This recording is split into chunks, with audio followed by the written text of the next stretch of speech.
KDMC मधील आमच्या 4 नगरसेवकांना डांबून ठेवण्यात आलं असं अल्पेश भोईर यांनी म्हटलेलं आहे। आमचे 4 नगरसेवक शिंदेंची शिवसेना आणि मनसेच्या ताब्यात आहेत असं अल्पेश भोईर यांनी म्हटलंय। शिवसेनेचे 4 निवडून आलेले नवनिर्वाचित नगरसेवक कुठे आहेत, कोणत्या परिस्थितीमध्ये आहेत, त्यांच्या सोबत आहेत की नाही आहेत किंवा त्यांचं काय केलं याच्याबद्दल कुठल्याही पद्धतीची वाच्यता त्यांनी केली नाही। आणि हे 4ही सदस्य शिंदे गटाच्या आणि मनसेच्या लोकांच्या ताब्यामध्ये आहेत आणि ते वारंवार आम्हाला फोन करून हे सांगत आहेत की आम्हाला डांबून ठेवण्यात आलेलं आहे, आमच्या मनाच्या विरुद्ध त्यांनी आम्हाला तिथे ठेवलेलं आहे।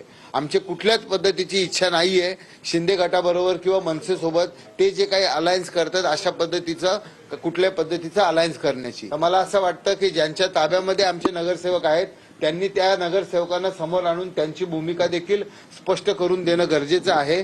आजच्या दिवस आम्ही वाट बघणार आहोत। आज जर त्यांनी त्यांची भूमिका स्पष्ट केली नाही किंवा आमच्या नगरसेवकांना प्रसार माध्यमांच्या समोर आणलं नाही तर आम्ही additional SP, additional CP, DSP, ACP आणि स्थानिक पोलीस स्टेशनला आमच्या नगरसेवकांच्या मिसिंगची कंप्लेंट दाखल